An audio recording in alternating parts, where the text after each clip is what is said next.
আজকে হিয়ারিং এডের অনেক সময় কিছু প্রবলেম হয়, যেটা হচ্ছে ফিডব্যাক প্রবলেম। বাইরে থেকে যে ইউজ করছে অথবা যারা বাইরে অন্যরা আছে, তারাও অনেক সময় মেশিনের থেকে, হিয়ারিং এডের থেকে কিছু সাউন্ড বেরিয়ে আসে, চি চি করে বা গো গো করে অনেক সময় সাউন্ড হয়, যেটা বাইরে থেকেও শোনা যায়, প্লাস যে ইউজার যে ইউজ করছে সেও শুনতে পায়। তো এই ধরনের প্রবলেম যদি হচ্ছে, তার মানে সেটাকে ফিডব্যাক প্রবলেম। তো সেই ধরনের প্রবলেম হলে কি করণীয় বা সেটার জন্য আপনারা কি করতে পারেন?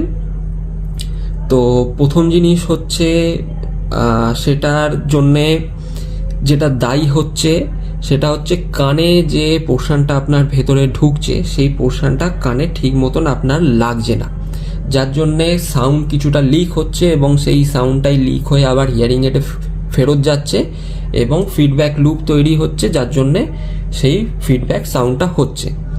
তো তার জন্য দায়ী হচ্ছে প্রপার ফিটিং না হওয়া। তো এইখানে আমি দু ধরনের মেশিন এখানে রেখেছি। এটা হচ্ছে আরআইসি মেশিন, এটা হচ্ছে বিটিই মেশিন।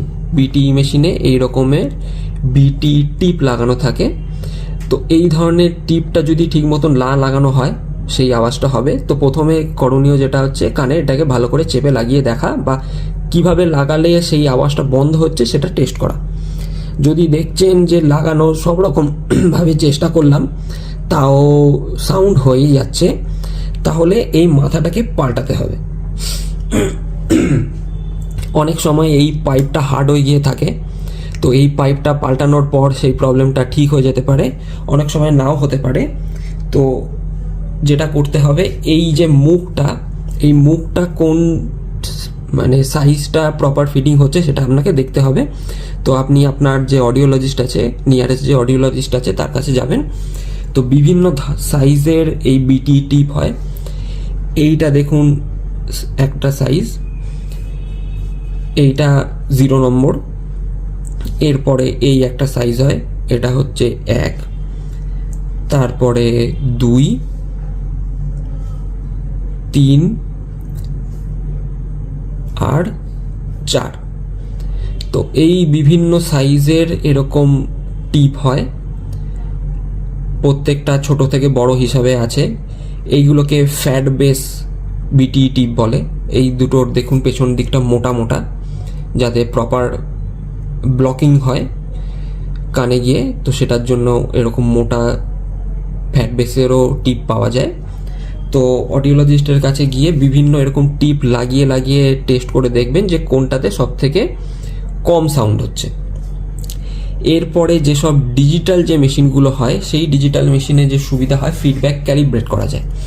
এই টিপগুলো লাগানো হলো, তার মধ্যে যেটাতে সব থেকে কম সাউন্ড আসছে সেটা চেক করার পর সেই মেশিনটাতে ফিডব্যাক ক্যালিব্রেশন আপনার অডিওলজিস্ট করে দেবে। যে যে সাউন্ডগুলো লিক হচ্ছে সেই সাউন্ডগুলোকে সাপ্রেস করে, মোদ্দা কথা সেই যে ফিডব্যাক ক্যালিব্রেশন করে আপনার যে প্রবলেমটা হচ্ছিল, যে চি চি করে আওয়াজ আসছে, বাইরে থেকেও শোনা যাচ্ছে, প্রপার শোনা যাচ্ছে না, সেই প্রবলেমটাকে সর্ট আউট করে দেওয়া যায়। এটা হলো বিটি মেশিনের বললাম। আরআইসি মেশিনেও এই ধরনের প্রবলেম হতে পারে। আরআইসি মেশিন ইন জেনারেল যত যা মেশিন আছে সব ডিজিটাল মেশিনই হয়। তো সেটারও এরকম মাথায় এরকম টিপ লাগানো হয়।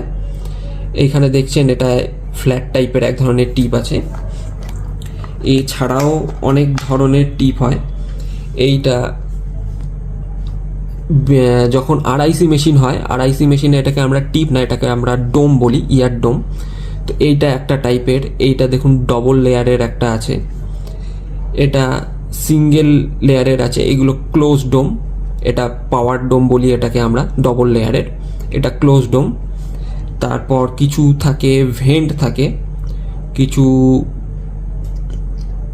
যেমন এইটা একটা ডোম, এর মধ্যে দেখুন ছোট ছোট ফুটো রয়েছে, যাতে বাইরের এয়ারের সঙ্গে কন্ট্যাক্ট থাকে। বা অক্লুশন যাদের এফেক্ট হয়, মানে কথা গম গম করছে, নিজে যে কথাবার্তা বলছি সেই কথাটাই কানে গিয়ে বাজছে, কানে গিয়ে গম গম করে আওয়াজ হচ্ছে। তো সেক্ষেত্রে আমরা এই ধরনের ভেন্টেড ডোম ইউজ করি, যাতে অক্লুশন এফেক্টটা না হয়, সেই কথা গম গম করার ব্যাপারটা না হয়। আরও বিভিন্ন টাইপের বিভিন্ন সাইজের এরকম ডোম পাওয়া যায়, এই এত রকমের সব ডোম অ্যাভেলেবেল আছে। তো যেটা আপনার কানে প্রপারলি ফিটিং হবে, যেটা লুজ হবে না, কান থেকে খুলে পড়ে যাবে না, এই ধরনেরই এরকম ডোম আপনারা অডিওলজিস্টকে বলবেন লাগিয়ে দিতে। এবং তারপরে সেটা লাগানোর পরেও অনেক সময় আওয়াজ হয়, চি করে আওয়াজ হতে থাকে, বাইরে থেকেও আওয়াজ আসে। তো সেক্ষেত্রে ফিডব্যাক ক্যালিব্রেট করতে হবে।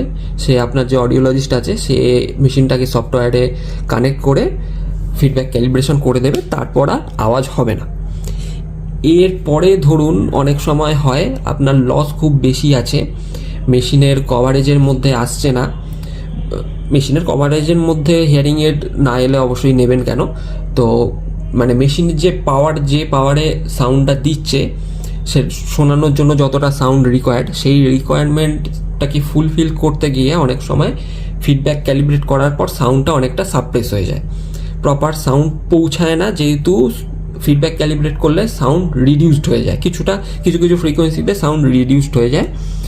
তো যদি সেরকম কিছু প্রবলেম হচ্ছে যে সব রকম টিপ বা যে ডোম হয়, এই ডোম হোক বা এই টিপ হোক, লাগানোর পরে প্রপার সাউন্ড পাচ্ছেন না, সাউন্ড অনেক কমে গেছে, আপনি ঠিক মতন শুনতে পাচ্ছেন না, বা এই যে ডোম আছে বা এই টিপ আছে যে নর্মাল সাইজ এগুলোতে অ্যাভেলেবেল পাওয়া যায়, তো সেই সাইজে পাওয়া যাচ্ছে না, বা যেগুলো আছে সেইগুলো প্রপারলি ফিটিং হচ্ছে না, তো সেক্ষেত্রে আপনাকে মোল্ড করাতে হবে।